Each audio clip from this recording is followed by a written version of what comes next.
Mugabe should testify in computer theft case. A state witness in the trial of a top military official accused of stealing former President Robert Mugabe's computers yesterday proposed that the ex-Zanu PF leader be asked to come and testify in the matter. Mugabe's top aide, Enock Nyamurima, filed the theft charge on behalf of the former head of state. The unnamed witness, who is also the investigation officer in the matter, told Magistrate Josephine Sindi that the issue of whether the computers were donated to the accused, SUBCRIBE, could only be answered by Mugabe. This was after SUBCRIBE denied the theft charge, claiming the computers were donated to him by Mugabe.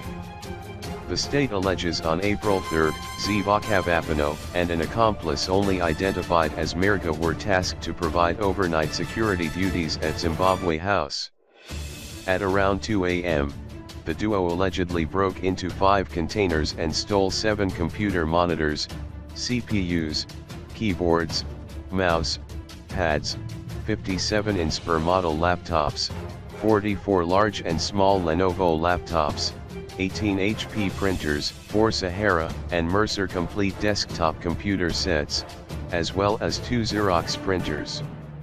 They allegedly hid part of the loot and dumped some after they were interrupted by other soldiers on duty.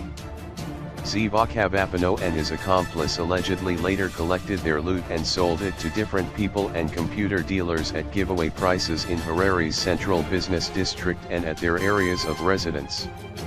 On April 10, detectives came across one of the stolen Inspire laptops on display at a shop in town. The shop owners then spilled the beans after being interrogated, leading to SUBCRIBE's arrest and recovery of some of the computers. Magistrate Sindi postponed the matter to July 5 for continuation of trial. Francisca Mukumbiri appeared for the state.